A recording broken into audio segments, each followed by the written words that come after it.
voir, cette fois-ci, je suis accompagnée de notre ami Poppy.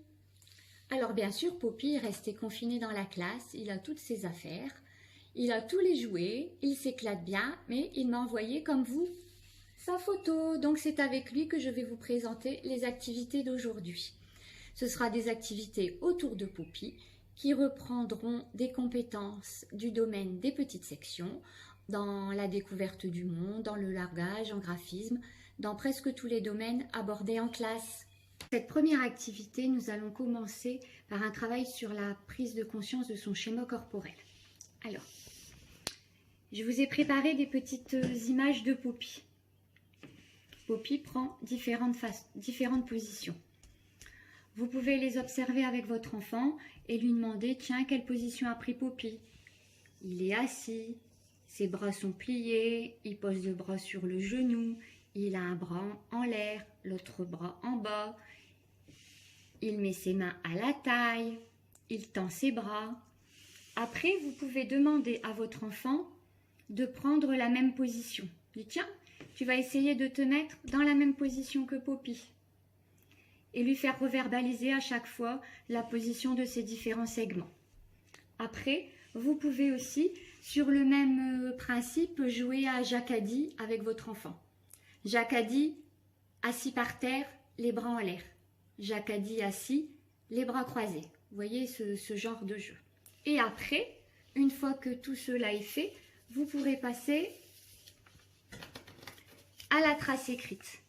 C'est-à-dire que pour chaque position, l'enfant doit retrouver la même et la coller à côté.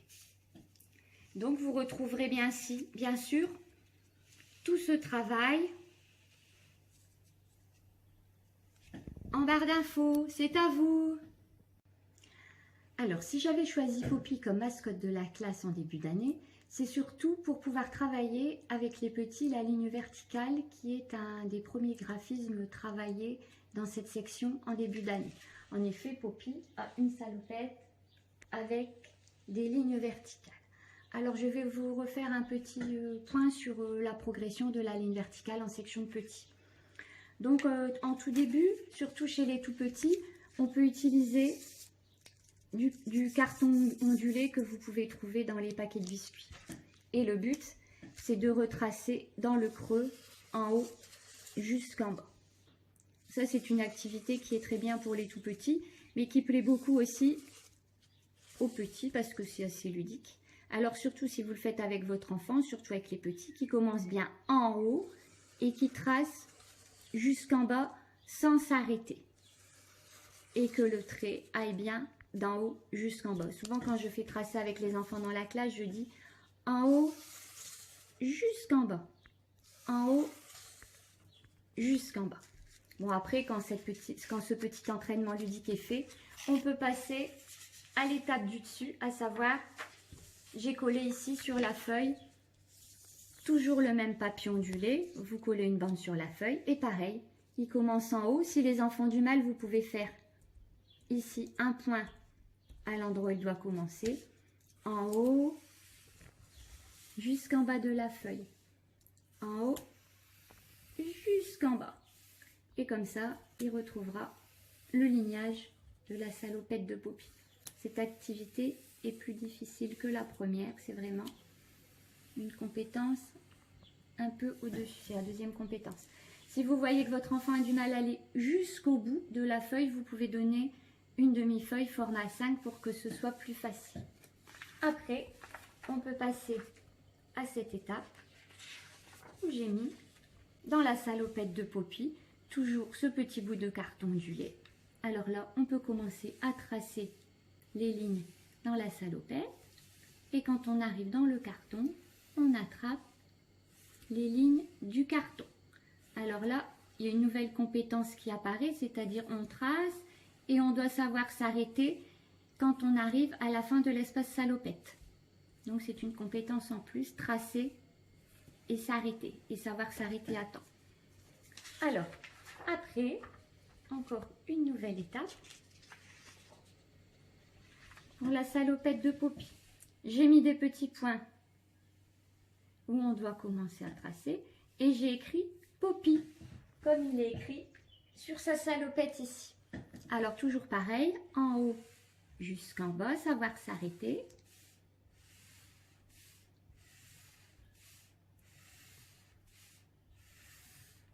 Et ici, on trace, on lève et on continue le tracé. On trace, on lève, on continue le tracé. Toujours comme ça. Alors là, c'est tracer, savoir s'arrêter, reprendre et savoir s'arrêter.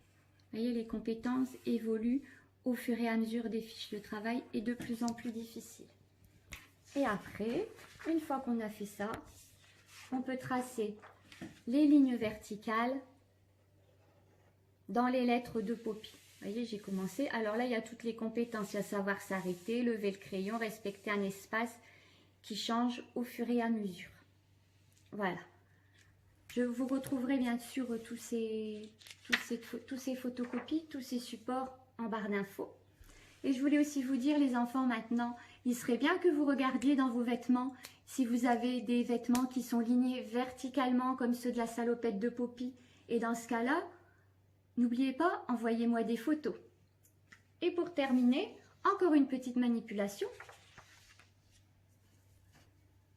J'ai découpé des petits bouts de laine que vous pouvez mettre comme ça dans la salopette de Poppy pour bien retravailler le geste vertical. Alors vous pouvez le faire aussi avec des pics à brochettes, avec des petites allumettes, avec des bouts de papier, des petites bandes de papier que vous découpez, vous pouvez les coller. Et ce qui est bien aussi avec la laine, c'est qu'on peut la tremper dans la peinture, on la prend, on l'applique et on a la ligne verticale qui se trace. Alors les enfants, maintenant comme nous faisons tous les jours à l'école, nous allons travailler sur les jours de la semaine.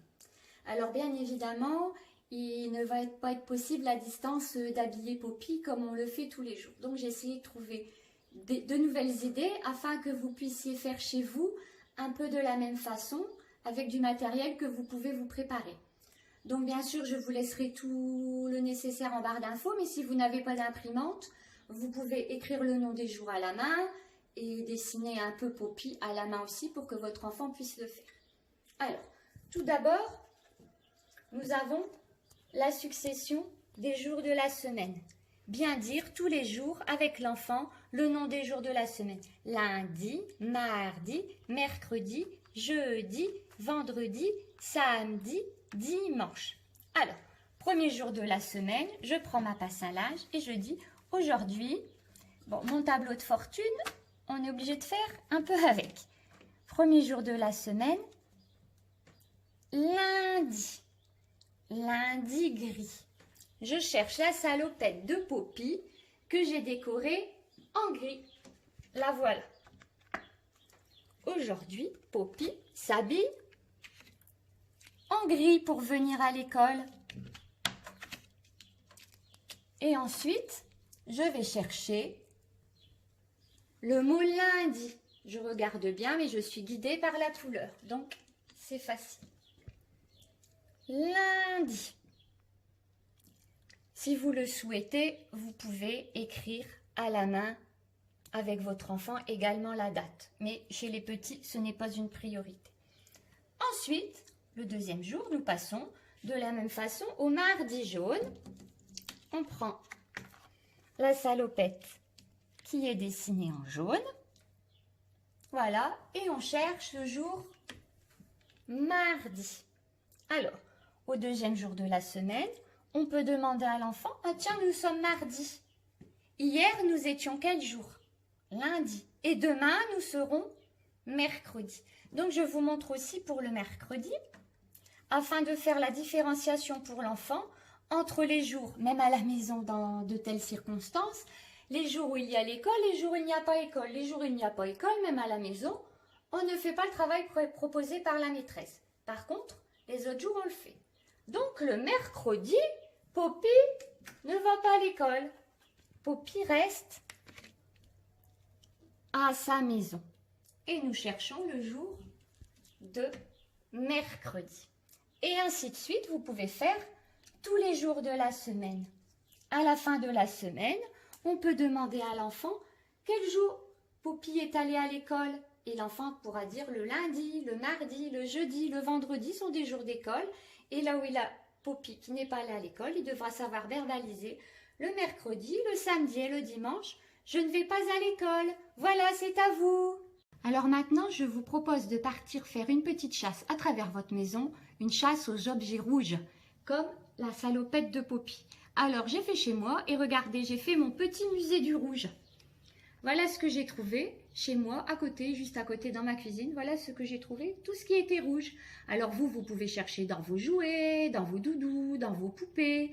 N'allez pas prendre les affaires de maman, hein. Choisissez dans vos objets et vous pouvez installer sur une petite table dans un coin de votre chambre au fur et à mesure tout ce que vous trouvez qui est rouge. Ça fera votre petit musée du rouge. Poppy est le doudou de notre classe. Mais toi aussi, à ta maison, tu as un doudou que je ne connais pas forcément. Alors, ce qui serait bien, c'est que tu me racontes une journée avec ton doudou. Alors, le matin, quand tu te lèves, qu'est-ce que tu fais avec ton doudou? Après, dans la matinée, est-ce qu'il t'accompagne lorsque tu fais tes activités scolaires ou pendant la sieste? Et le soir, que fais-tu avec doudou? Alors, tu peux prendre des petites photos et faire une phrase sur cette photo. Ou alors, si tu ne veux pas faire de photos, tu dictes à maman une phrase qu'il écrit, comme ça, au fur et à mesure de la journée, on aura l'histoire de ta journée avec ton doudou. Alors, ainsi se termine notre petit temps d'activité autour de notre mascotte Poppy. Alors, si tu veux écouter des histoires de Léo et Poppy, regarde sur YouTube, tu en trouveras tout plein. C'est à toi, à bientôt!